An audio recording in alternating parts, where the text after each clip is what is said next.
Hello అందరికీ. తిరుమలలో జపాల తీర్థం ఎంతమందికి తెలుసో కమెంట్ చేసేయండి.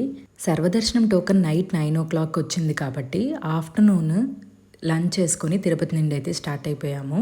ఫస్ట్ అయితే జపాల తీర్థం దర్శించుకొని ఆ తర్వాత క్యూ లైన్లోకి వెళ్దాం అనుకున్నాము. మేము ఎప్పుడు జపాల తీర్థంకి వచ్చినా నేనైతే ఇలాగ ఉడతనైతే చూస్తాను. దీన్ని ఎర్ర ఉడత అంటారంట. ఇదే జపాల తీర్థము. ఆంజనేయ స్వామి కొలువై ఉన్నారనమాట.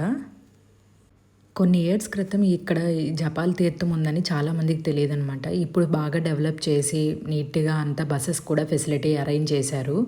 సో ఎవరైనా ఇప్పుడు జపాల తీర్థం వెళ్ళొచ్చు. తిరుమల చేరుకున్న తర్వాత ఒక 2 to 4 కిలోమీటర్స్ డిస్టెన్స్లో అయితే ఈ జపాల తీర్థం ఉంటుంది. గోగర్భం డ్యామ్ పై నుంచి వెళ్తే జపాల తీర్థం అయితే చేరుకోవచ్చు. దర్శనం అంతా అయిపోయాక రిటర్న్ వచ్చేటప్పుడు ఇలా మామిడికాయ అయితే తీసుకున్నాము. దీన్ని కలెక్టర్ మామిడికాయ అంటారంట.